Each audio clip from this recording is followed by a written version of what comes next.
Let's look back at what we've already said tonight. We tried to show first of all that Jesus was a good man. His teaching is about honesty and integrity. He was seen to be somebody who didn't just talk about goodness, but lived it out himself. He had an unusual creative mind, but he used it to benefit other people and influence them so that they too lived better lives as a result. But second, we saw that he claimed to be a king, the Messiah, the promised ruler of his people, God in human form. And that kind of claim should have been enough to get him locked up. How arrogant can you be?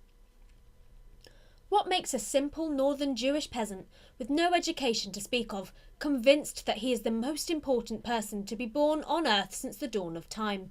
There are really only three answers, I suppose, unless Jesus was totally misunderstood by his hearers, and there's not much likelihood of that. First, it's possible that he was stark raving mad.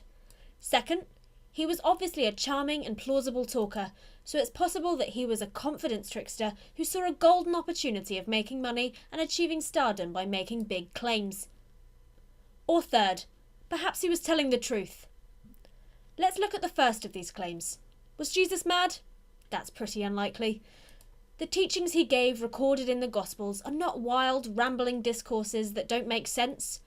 There's a clear logic behind them, and an endearing humanity about them that tells us he was a man who understood people and connected with them very easily. Now, the Jews of Jesus' day hated madness.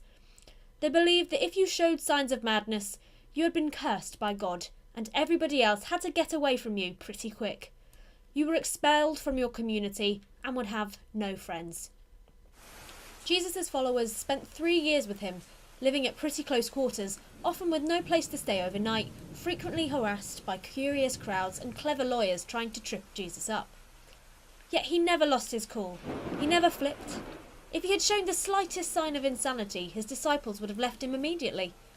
But he didn't, and none of his enemies ever tried to claim seriously that Jesus was mad either. He clearly wasn't. Okay then, was he bad? Could he have been like some of today's cult leaders, playing the religious card in order to make themselves rich, popular and powerful?